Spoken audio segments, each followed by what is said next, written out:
अहमदाबाद में क्रैश हुआ बोइंग विमान किसके कार्यकाल में खरीदा गया था? नाना पटोले का। प्रफुल्ल पटेल इन्हें सवाल।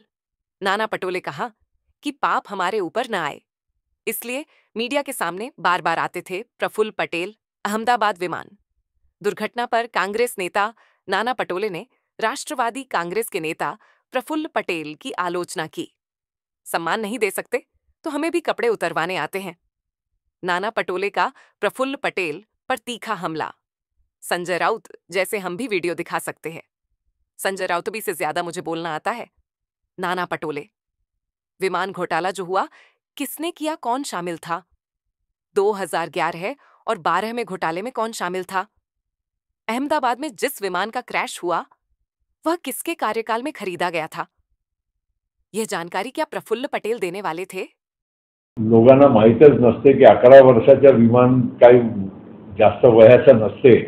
ज्या लोकांना समजत नाही, ज्ञान नाही, असे लोक विधान करतात। जे कारण आहे ते आता त्याच्या खोलात जाऊन जे ॲक्सिडेंट इन्व्हेस्टिगेशन ब्युरो आहे, ते एक स्वायत्त संस्था आहे, त्यांची पूर्ण जे रिपोर्ट अहवाल येऊ द्या, त्याच्यानंतर आपण त्याच्यावर भाष्य करू। पण विमानाचे 11 वर्ष झाले त्याचा काही संबंध नाही। विमान 50 वर्षाचे पण जुनं असू शकते, त्याची मेंटेनन्स व्यवस्थित झाला तो विमान केही उडू शकते। म्हणून ज्यांना ज्ञान नाही हे लोक असे विधान करतात। त्यांचा अनुभव मोठा आहे, कारण की हे जे बोईंग खरेदी त्यांच्याच काळात झालेली होती। आता त्याच्यामुळे त्यांचा अनुभव मोठा आहे। त्या अनुभवाच्या मागे काय काय लपलेलं मला माहिती नाही। आता ते पायलट नाही आहेत, पण त्या खात्याचे ते मंत्री राहिलेले आहेत, पण खरेदीमध्ये त्यांचा मोठा वाटा आहे। त्यामुळे बोईंगच्या बद्दलचं जे काही मत आहे आणि जे आम्ही काय ऐकलेलं आहे त्याच्यामध्ये बोईंग हे सगळ्यात सेफेस्ट फ्लाईट असतं। आणि या विमानामध्ये जी घटना झाली त्यामध्ये एक स्पष्ट झालेलं आहे की काही ना काही कुछ ना कुछ दाल में काला आहे। गेल्या 13 वर्षापासून आपली सत्ता होती या ठिकाणी आणि नाना पटोले अवघ्या काही दिवसापूर्वीच गोंदियात आले होते आणि त्यांनी म्हटलं की यांनी ही बँक कोकणून काढली आहे, शेतकऱ्यांना अक्षरशः लुटलं आहे असा आरोप केला त्यांनी। मी कोणालाही उत्तर देण्यासाठी इथे बसलेलो नाही। बँक कशी चालली आहे ते सगळ्यांना माहीत आहे। जे लोक रिकामे झाले आहेत ना, एकदम रिकामे लोक आमच्याकडे नेतृत्व करतायत, जे कधी राज्याच्या करायच्या निघाले होते, कधी विदर्भाच्या करायला निघाले होते, आता जिल्ह्याचे नेते राहिले नाही, असे चिल्लर लोक आज राजकारण करतात आणि असे विधान करतात। मीडियालाही माझी विनंती आहे की अशा चिल्लर लोकांना जास्त महत्त्व देऊ नका। गिरगावच्या नुकतीच बस भंडाऱ्यामध्ये वाचलेला संघ त्यांचं त्यावेळेचे अध्यक्ष विलास काटेकरांनी तर त्याला विकण्याचं काम केलेलं होतं आणि त्यांनाही आशीर्वाद हेच सलाम धन्य नेते प्रफुल्ल पटेल यांचा होता। म्हणजे ज्या लोकांना शेतकऱ्यांशी घेणं देणं नाही अशी लोक या संस्थेमध्ये बसवून या सगळ्या सरकारी व्यवस्था संपवण्याचं काम भाजप आणि प्रफुल्ल पटेल करते असं आपल्याला पाहायला मिळते आहे।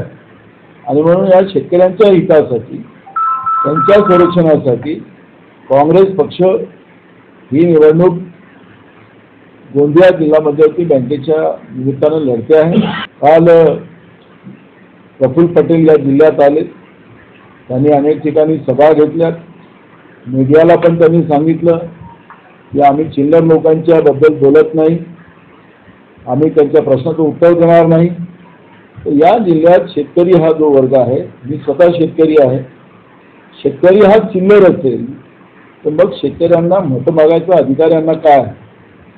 शेतकरी हा इमानदार आहे। शेतकरी दिवस रात्र मेहनत करतो म्हणून तुम्हाला जेवायला तर 2 टाइम भेटते, याच्या काय पैसे खाऊन जगले नसते तुम्ही लोक। आणि दुसरं जे इमानदार असतात त्याला चिल्लर म्हटलं जात नाही।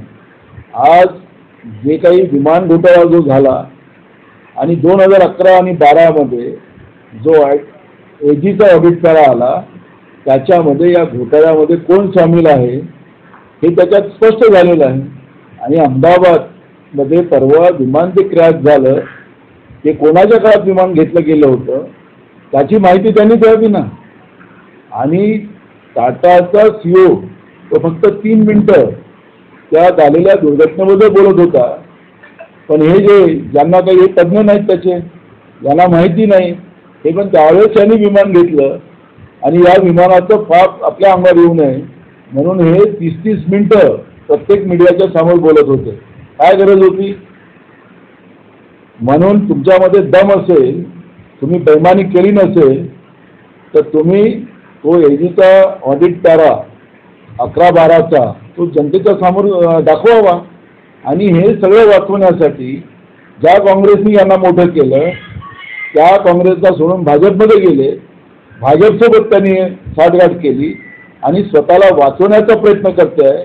त्या लोकांमध्ये इमानदारी नाही, तो माणूस चिल्लर असतो आमच्यासाठी, हे आमचं त्यांच्यासाठी उत्तर आहे. आणि म्हणून आम्ही त्यांचा सन्मान करतो, एक मोठा भाऊ म्हणून सन्मान करतो. पण त्यांनी आमच्याशी सन्मानानं राहिलं नाही तर आम्हालाही कोणाचे कपडे कसे उतरवायचे असतात ते आम्हाला जास्त माहिती आहे. आम्ही पण संजय राऊतांचा व्हिडिओ दाखवू शकतो, त्या पातळीवर आम्हाला जायचं नाही. पण ज्या पद्धतीनं ते वक्तव्य आमच्या विरोधात करतात त्यांनी त्याला सांभाळलं पाहिजे. नाही तर संजय राऊतांपेक्षा जास्त मला बोलता येते, एवढं त्यांनी लक्षात घेतलं नाना पाहिजे. पटोले ने प्रफुल्ल पटेल पर निशाना साधा है. इस विमान दुर्घटना के पाप अपने ऊपर न आने देने के लिए 30-30 मिनट वह मीडिया पर बोल रहे थे. नाना पटोले ने प्रफुल्ल पटेल पर कड़ा आरोप लगाया है. कल हुई पत्रकार परिषद में नाना पटोले के सवाल पर प्रफुल्ल पटेल ने कहा कि मैं चिल्लर लोगों पर बात नहीं करता. इस पर नाना पटोले का गुस्सा फूटा और प्रफुल्ल पटेल पर शाब्दिक प्रहार किया. नाना पटोले ने प्रफुल्ल पटेल इनके वाक्य पर कहा कि मैं चिल्लर नहीं बल्कि ठोक हूं. पिछले द्वार से मैं चुनाव लड़कर नहीं जाता. इस पर भी पटोले ने पटेलों को ताना मारा. गोंदिया जिला मध्यवर्ती बैंक के चुनाव से पहले कांग्रेस नेता नाना पटोले और राष्ट्रवादी कांग्रेस के नेता प्रफुल्ल पटेल के बीच खूब नोकझोंक हुई है. कुछ दिन पहले ही नाना पटोले ने गोंदिया जिले की मध्यवर्ती बैंक का राष्ट्रवादी ने 13 वर्षों में जमकर भ्रष्टाचार किया.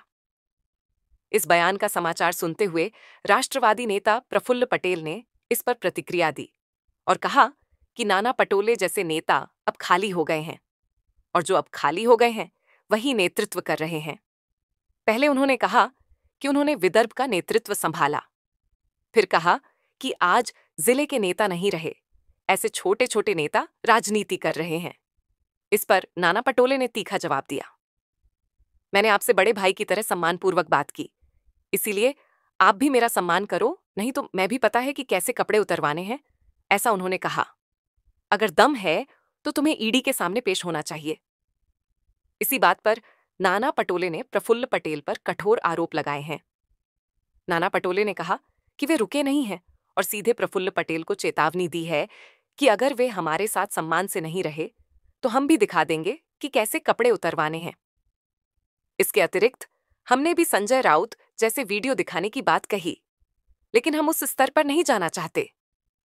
हालांकि जिस तरह से वह बयान कर रहे हैं उस पर उन्हें संभालना चाहिए, यह भी नाना पटोले ने संकेत दिया. नहीं तो मुझे संजय राउत से भी ज्यादा बोलना हमें आता ही आ, ऐसा भी नाना पटोले ने चेतावनी दी है. पिछले 18 वर्षों में जिले के मध्यवर्ती बैंक में क्या दिए लगाए, यह बताओ, और यदि बताने का दम न हो तो लोगों को मत मांगने का अधिकार नहीं है, यह भी पटोले ने कहा.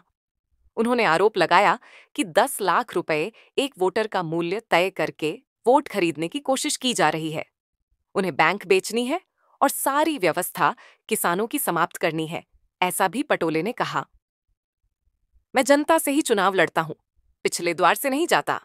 इस पर भी पटोले ने प्रफुल्ल पटेल को ताना मारा. नहीं चाहते थे, लेकिन कल बड़े भाई ने जिस तरह से वक्तव्य किया उसका जवाब देना ही पड़ेगा. और मैं पब्लिक से सुन के आता हूँ, मैं किसी के पीछे के दरवाजे से नहीं गया.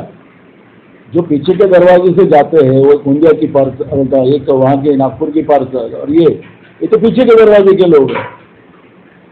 और इनने अभी मेरे विधानसभा के चुनाव में खुद चुनाव लड़े जैसे वहाँ पर प्रचार किया, हर गली गली में घूमे. मैं तो था ही नहीं वहाँ, मैं तो महाराष्ट्र में प्रचार कर रहा था. मैं महाराष्ट्र में प्रचार कर रहा था तो भी मेरे को नहीं हरा सके.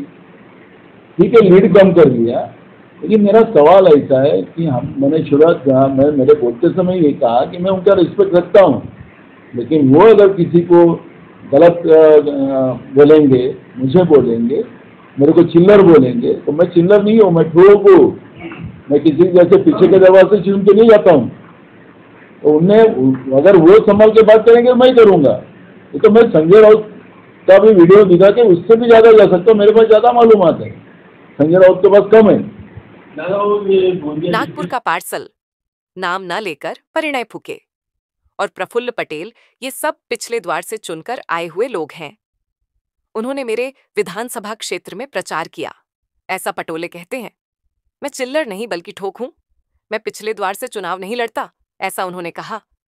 यदि वे संभल कर बोलेंगे तो मैं भी संभल कर बोलूंगा, नहीं तो संजय राउत जैसे मैं भी वीडियो दिखा सकता हूं। मुझे उससे ज्यादा जानकारी है, ऐसा पटोले ने कहा।